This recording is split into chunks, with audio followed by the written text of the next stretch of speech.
ukweli bado utabaki pale pale. Hatutaishi siku zote nyumbani. Nikiwa kama baba kwenye familia, siku zote sitakuja kuishi na watoto wangu.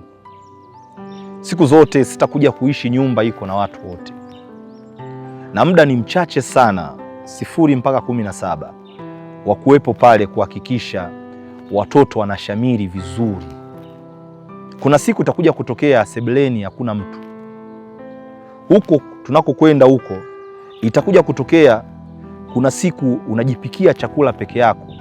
Watoto wako wakiwa wameoa na kuolewa na mke wako ameenda kusalimia wajukuu, baki peke yako kama babu pale. Na uwezi kwenda huko waliko kirahisi rahisi kwa sababu lazima ufuate taratibu.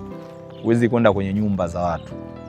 Sasa huo muda wa 0 mpaka 17 ni wa muhimu sana kuhakikisha tuko pale kutengeneza family bond ambayo itaishi forever, itaishi miaka mingi sana, hata kama tukiwa tayari inabidi tutawanyike.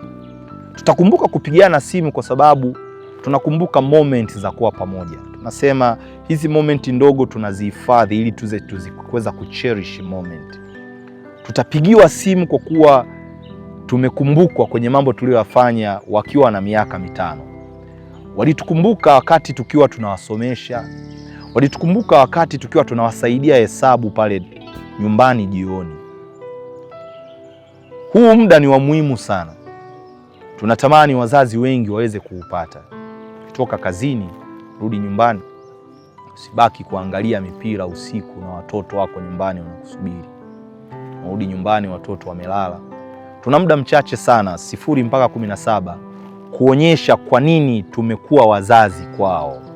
Kwa nini tumekabidhiwa wao kuwafanya kuwa watu maridadi kwenye dunia ya kesho. Kwa nini umekabidhiwa wewe leo kuwa baba wa balozi? Kwa nini umekabidhiwa leo wewe kuwa baba wa rais wa nchi? Kwa nini umekabidhiwa leo?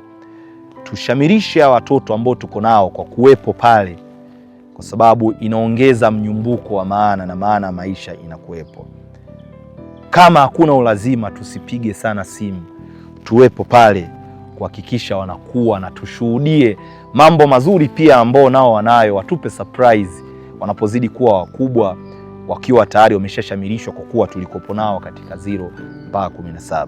Hii itasaidia kujenga watu wenye kujiamini. Hii itasaidia kujenga watu wenye kujikubali. Hii itasaidia kujenga watu wenye namna njema ya kuona thamani ya maisha. Kinyume na hapo, tutatengeneza watu dhaifu sana wenye kuogopa kesho, kwa kuwa hatukuwepo kuwaambia kwamba kesho ni yetu na tunaitengeneza leo.